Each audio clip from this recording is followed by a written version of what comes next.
This is a quick introduction to the free print and play version of dday Dice, which is available on BoardGameGeek under dday Dice free trial version. If you go into there, you go into the files section, you'll find some files you can download. Print these out and play it. You'll need 6 dice. It's nice if you have 2 red, 2 white, and 2 blue, so you can keep track of the game and how it works. Basically, you've got soldiers on a map, and you'll start with one group of player 1's group of 4 soldiers, and each player has a sheet. This is the number of soldiers that player has. As you roll dice, you collect courage, item points, and you can buy things with your item points over here that help you in the game. Or you can create specialists, which have special rules that allow them to ignore certain things.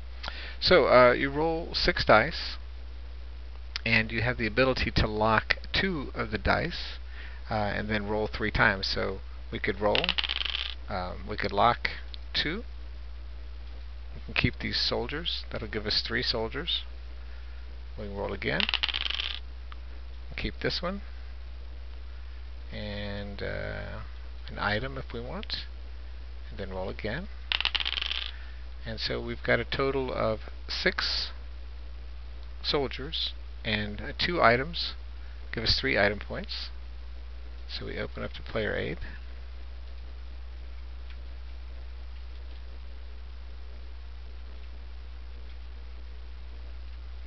Okay.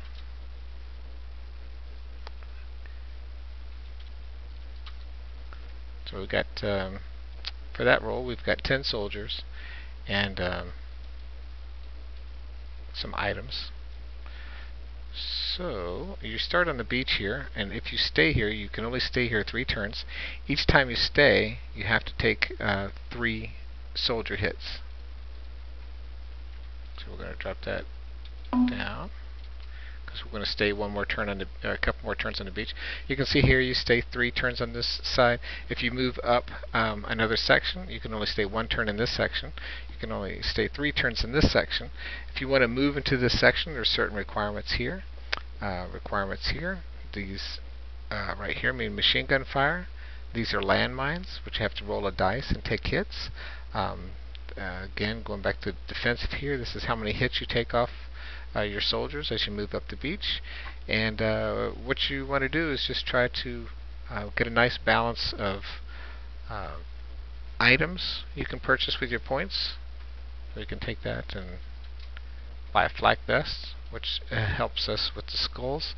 Skulls are basically no good. If you get stuck with one, it cancels out one of your other dice, unless you have a specialist. You can have a specialist who helps you ignore skulls. So if you roll 2 stars, you can buy a sharpshooter, and he can help you ignore one's skull if you have a skull at the end. It's a pretty fun game. It's pretty difficult. I'm still trying to work out the strategy, but there's certain advantages to moving into these areas. As you move up, you pay courage. It costs 1 courage to move past this line, but once you're in this line, you also get +1 tool per turn as you're there. Again, you take 6 hits. You can stay there for 1 turn only, and then you've got to either go across here. You have to have a scout for that. You can go here, but you have to have a non-com hero for that.